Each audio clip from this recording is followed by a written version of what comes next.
Good morning and welcome to Superhero Storytime. My name's Alice and I'm the project manager for children and young people here at Writing on the Wall. And I'm super excited because today you guys are getting the first listen to one of our superhero stories. These superhero stories are all part of a brand new book that we've created. This book isn't coming out until next year, so you really are getting a sneak peek. All the stories in the book are in response to the lack of diversity in children's literature. We noticed that there isn't enough diversity when it comes to ethnicity and disability in children's literature.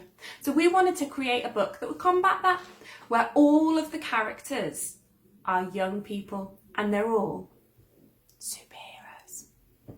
So this story you're going to hear today is from an amazing author. Can't believe she's written us a story. This is from Yvonne Battle-Felton. She's award-winning. She's even got a PhD in writing. I know, it's amazing.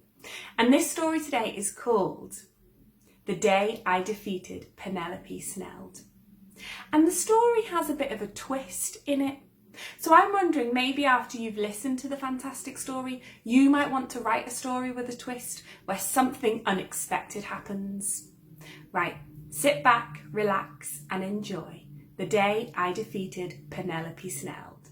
Reading my story, The Day I Defeated Penelope Sneld. Writing on the Wall have created a book of diverse short superhero stories and poems for children aged 7 to 11. The book has been created as part of our school's project Superheroes, Words Are Our Power, in response to the lack of diversity when it comes to ethnicity and disability in literature for children. My story features a character based on my son, because all kids deserve to be superheroes. So now I'll be reading The Day I Defeated Penelope Sneld. Every day, like a broken clock, Penelope Sneld sets off in her bright green VW buggy.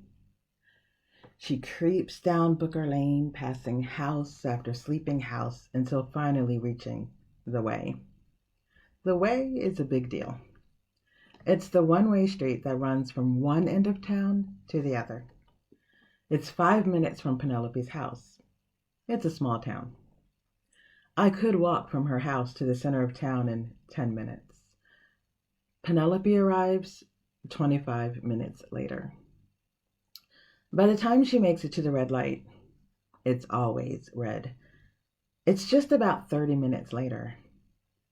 30 minutes after that, she pulls up to the stop sign. It's a 5-minute drive. It's the only stop sign in town, so you know the one I'm talking about. 15 minutes later, she's at the roundabout. There's no telling how long she'll be there. She's just as likely to shoot out in front of a stampede of sheep as she is to stop, car idling, until the milk truck comes rambling up the road, and though she has the right of way, let it tut-tut out in front of her before sliding out the second in a slow-moving parade. I've seen her do both. Last week, she shot out in front of a school bus. It was the last stretch on a longer than it should have been ride. I could imagine the bus driver saying, "Not today, Penelope Sneld," as she pressed her foot on the gas and raced to get there first. I imagine Penelope Sneld cackled, tilted her head to the side the way she sometimes does, and said, "We'll see, bus driver." Penelope entered the roundabout and drove so slowly for so long that her old reliable buggy stopped bugging. It ran out of gas. Her little car blocked the small road leading to the school the bus was about to turn into. The children had to wait for someone to come out to the bus to walk them to the school, and that someone had to wait for the walk to be approved since it was now a field trip, and someone else had to approve a field trip, even though it wasn't the sort of trip any of the kids really wanted to go on. I know because I was one of them. The whole thing took almost an hour. No one would have minded much, but that day everyone's favorite author was coming, and everyone knew if you wanted your name in their next book, you had to make it to the talk to ask questions that showed you had read the other book and would be a great character for the next one, and here's why. We got to school just in time to see the author drive away. My chances to be featured in the Sweetwater trilogy drove away with them. That's the day Penelope Sneld became my nemesis. That was 3 months ago. Every day since then, I've been watching her. I know when she leaves and how long it takes her to get back. The first time I watched her pull off, then slipped into her back garden. I don't know what I expected to find. Maybe a tangle of weeds, some rotting flowers, skeletons. I thought I would do little things like tip over a lawn chair, leave the back gate unlatched, spiteful things I know. So there I was in her back garden. It felt like nobody had been back there for ages. There were a few weeds, but mostly overgrown grass, wild growing flowers, untamed hedges, a ton of plants. I don't know if she's stingy or what, but none of them seemed to get a drop of water unless it came from the sky. Maybe she didn't like them. She gets plants and then lets them wither as some plan to take over the world or something. Every day since then, I've come with a pitcher of water. Imagine being foiled by some do-gooder kid. I pictured her shaking her hand in the sky as her plans unraveled. I'd be a hero.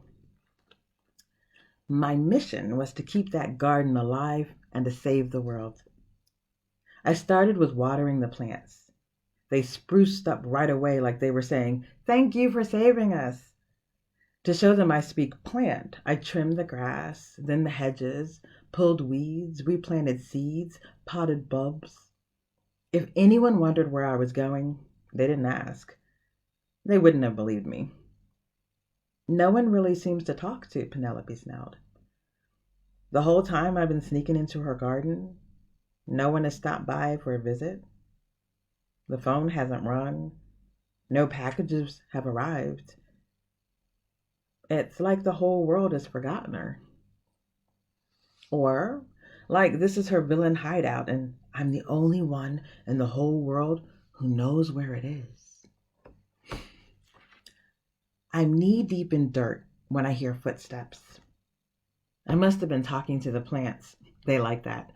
Because I didn't hear the rumbling engine, the pop of the car door, the shuffle sidestep of her brisk walk as she jingles her keys, the little song she always sings before she goes inside. That's my usual cue to slip out the gate before she sees me. This time, I don't know what to do. Do I leave the plant roots half exposed? What if a bird or fox or whatever eats roots comes along and has it for supper? It would be all my fault. I'm trying to rush without stretching the roots. My heart is racing. I can see the headlines. Villain takes over Northwest, one city at a time. My superhero theme music is about to play. The credits are about to roll. I've been hoping to thank you, Penelope Sneld says. It's been years since I've even been out here. I've forgotten how lovely it can be. I'm Noah, I say, just trying to save the world. Thank you.